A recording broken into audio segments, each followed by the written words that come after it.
बिस्मिल्लाहिर्रहमानिर्रहीम। जिना एक हराम काम है और उस काम से बार बार मना किया गया है। और ख़ास तौर पर शादीशुदा औरतें जब अपने शौहर को छोड़कर किसी गैर मर्द से ताल्लुक़ रखती हैं तो ऐसा गुनाह तो बहुत ही बड़ा गुनाह है।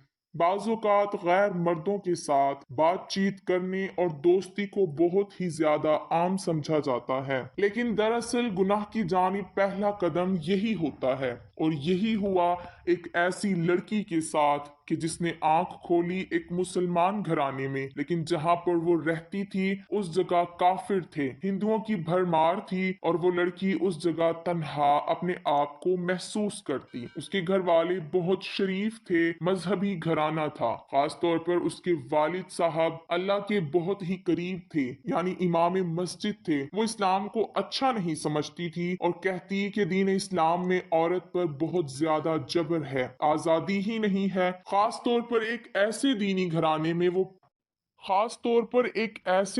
घराने में जब वो पैदा हुई तो वहां पर तो हर कोई अल्लाह अल्लाह करने वाला था। एक बार उसकी चुपके से एक लड़के के साथ दोस्ती हो गई। उसके वालिद साहब को ये खबर नहीं थी। वो यही सोचती थी कि दीन इस्लाम में जबर है औरत के लिए और हर बात से मना किया जाता है, जो कि ये उसकी खुश नसीबी थी, जिसको वो बदकिस्मती समझती थी कि मैं इस घर में पैदा हुई हूँ जहाँ पर हर वक्त अल्लाह अल्लाह किया जाता है। यहाँ पर मेरे वालिद साहब सिर्फ अल्लाह और उसके रसूल सल्लल्लाहु अलैहि वसल्लम की बात करते हैं। मेरी वालदा भी यही करती हैं, यहाँ तक कि मेरी बहनें भी उन्हीं के नक्शे कदम पर चल रही हैं। लेकिन ना जाने क्यों उसके दिल में बहुत ही ज्यादा बुराई थी और उसे एक मौका मिल गया उस बस्ती में रहकर हिंदू लड़के से दोस्ती करने का। वो इस तरह के उनके घर में लड़कियों को पढ़ाने का रुझान था और उसके वालिद साहब चाहते थे जिस तरह उन्होंने मजहबी उलूम हासिल किए हैं, दीनी तालीम हासिल की, उनकी बेटियां भी आला पाए पर इल्म हासिल करे और दीन इस्लाम को फरोग दे। उनके घर में खास तौर पर औरतों को तालीम देने का बहुत ज्यादा रुझान था, लेकिन उस तालीम का उसने गलत फायदा उठाया। वो घर से निकलती जरूर थी, मदरसे जाती थी, लेकिन रास्ते में उसकी दोस्ती हो गई एक हिंदू से, जिसने उसके हुस्न को देखा तो उसका दीवाना हो गया और वो तो चाहती ही यही थी कि अपने मजहब से दूरी इख्तियार करे। उसने फौरन उससे दोस्ती कर ली और अब वो मदरसे जाने के बहाने उस गैर मुस्लिम दोस्त से मिलती। वो आपस में करीब से करीब आते जा रहे थे। एक बार उसने कहा, तुम तो मुसलमान हो, लेकिन तुम किस तरह मुझसे मिलती हो? मैं तो गैर मुस्लिम हूँ और मेरा मजहब तो तुम्हारे मजहब से बिल्कुल उलट है। तो वो कहने लगी, मैं अपने मजहब को पसंद नहीं करती। मैं अपने वालिद साहब को देखती हूँ, हर वक्त वो तस्बीह पढ़ते रहते हैं और वो कहते हैं कि हमारे दीन में लड़कियों को बाहया होना चाहिए। गो कि वो लड़कियों की तालीम के बिल्कुल भी खिलाफ नहीं और चाहते हैं कि हम अच्छे से दीनी तालीम हासिल करें।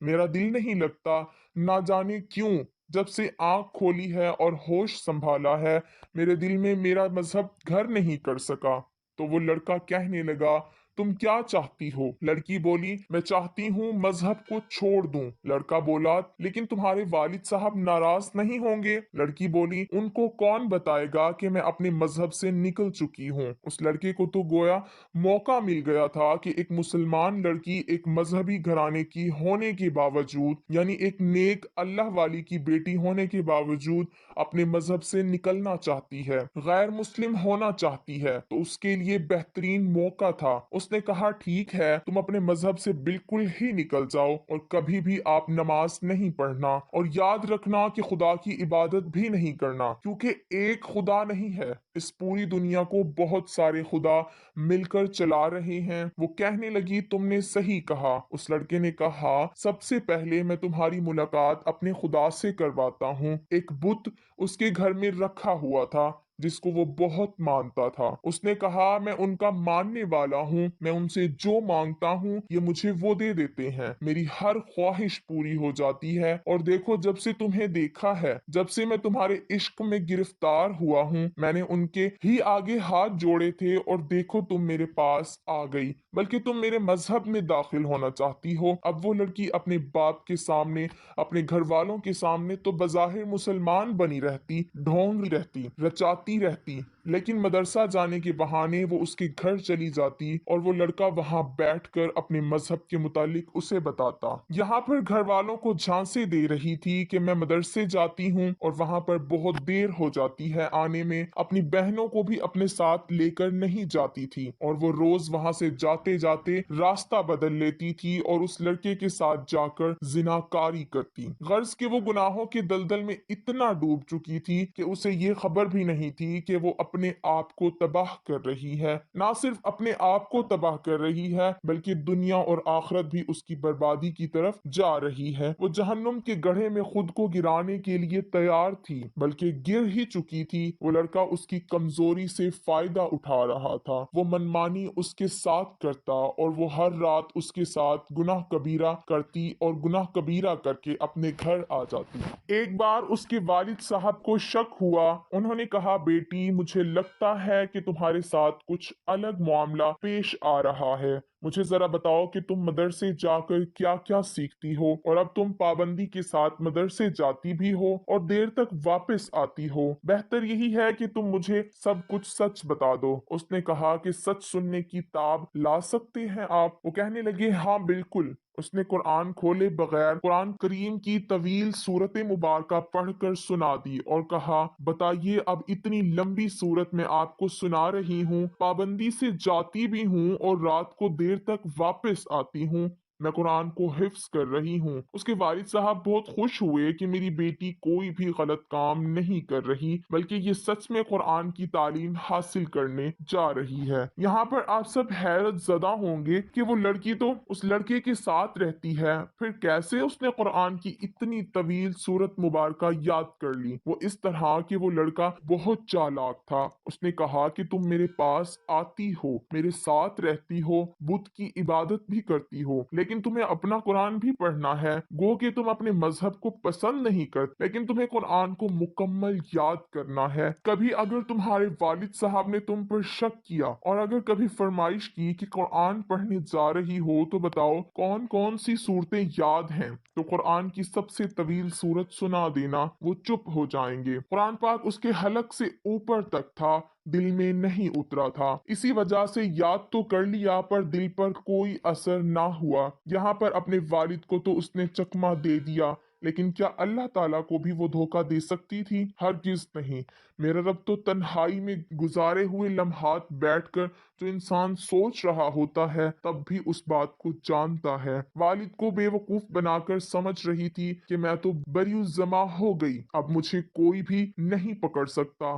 लेकिन अल्लाह ताला की पकड़ सबसे ज्यादा सख्त है। एक रात जब वो गुनाहों के दलदल में घरी हुई थी और गहरी खाई में गिरती जा रही थी और मुसलसल झूठ बोल रही थी कि मैं कुरान पढ़ती हूँ, कुरान की तालीम हासिल करती हूँ। एक रात जब वो उस लड़के के साथ पूजा करने के बाद उसके साथ गुनाह कबीरा कर रही थी, उसी वक्त मौत का फरिश्ता आया और उसकी रूह को कब्ज कर लिया। मौत ये नहीं देखती कि सामने वाला जवान है या बूढ़ा, बस अपने वक्त पर आ जाती है। इसलिए इंसान अच्छी हालत में इस दुनिया से जाए, क्योंकि उसके बाद तो सारे दरवाजे बंद हो जाते हैं। बरहना हालत में बंद कमरे में उस दोस्त के साथ वो मौत के मुंह में जा चुकी थी। वो हिंदू लड़का उस लड़की की अचानक मौत पर बहुत परेशान हुआ। उसको बाहर ला नहीं सकता था, किसी से उसका जिक्र नहीं कर सकता था। उसको समझ ना आया तो घर के सहन में उस लड़की की बरहना लाश को फेंक दिया, यानी कपड़े से लपेटा भी नहीं, उसी हालत में उसने उसके सहन में उस लाश को फेंक दिया और जमीन को बंद कर दिया। उसके पसीने छूट रहे थे, कहीं मुझ पर इल्जाम न लग जाए। बहरहाल यहाँ वो मुंह छुपाकर बैठा हुआ था।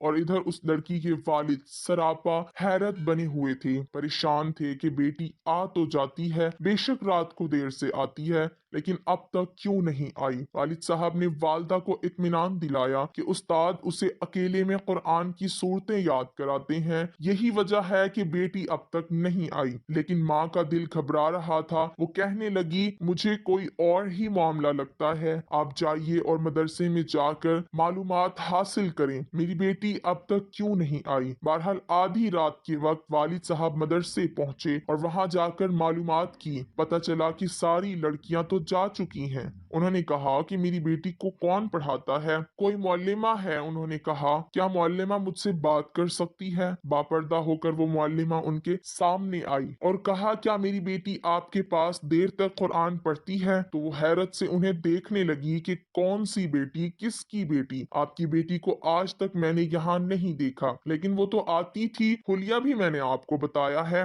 تو وہ کہنے لگی اس حلیے کی لڑکی آتی تو تھی، لیکن تقریباً 1 مہینے سے زیادہ ہو گیا ہے وہ میرے پاس نہیں آ رہی تھی، رات میں وہ کہاں جاتی ہے مجھے کیا معلوم، لیکن یہاں پر آپ کی بیٹی نہیں آتی۔ یہ کہہ کر وہ معلمہ اندر چلی گئی۔ اب باپ پریشان سر پیٹ رہا تھا کہ آخر میری بیٹی نے مجھے دھوکہ دیا، لیکن قرآن کیسے اسے یاد تھا؟ ضرور وہ کہیں اور پڑھنے جاتی ہوگی۔ اپنے علاقے کے سارے مدرسوں کو دیکھ لیا، لیکن وہاں پر ان کی بیٹی نہ ملی، بلکہ کہا گیا کہ ہمارے مدرسے کی بچیاں تو مغرب تک چلی جاتی ہیں، آپ کی بیٹی کی طرح کسی لڑکی کو یہاں نہیں دیکھا گیا۔ باپ نے سپاہیوں کو اطلاع دی، سپاہی پورے محلے میں اس لڑکی کی تلاش کرتے رہے۔ آخرکار وہ وہاں پر ہندوؤں کی بستی کے پاس بھی پہنچے اور تمام ہندوؤں سے پوچھا تو وہ کہنے لگے اس طرح کی کوئی لڑکی ہمارے پاس نہیں آئی۔ وہ لڑکا اسی بستی میں رہتا تھا، اس کے گھر کا دروازہ بھی کھٹکھٹایا گیا۔ جب وہ دروازہ کھٹکھٹایا گیا تو اس نے بڑی مشکل سے دروازہ کھولا۔ دروازہ کھولنے پر وہ لڑکا بہت ہی زیادہ گھبرایا ہوا تھا، اس کے ماتھے پر پسینے کی بوندیں تھیں۔ سپاہیوں کو شک ہو گیا، انہوں نے کہا ہمیں لگتا ہے آپ کی بیٹی یہیں پر ہے۔ والد صاحب بولے ایسا کیسے ہو سکتا ہے؟ یہ غیر مسلم لڑکا ہے، میں مسلمان ہوں، میری بیٹی مسلمان ہے، ایک ہندو کے گھر میں وہ کیا کرے گی؟ سپاہی بولے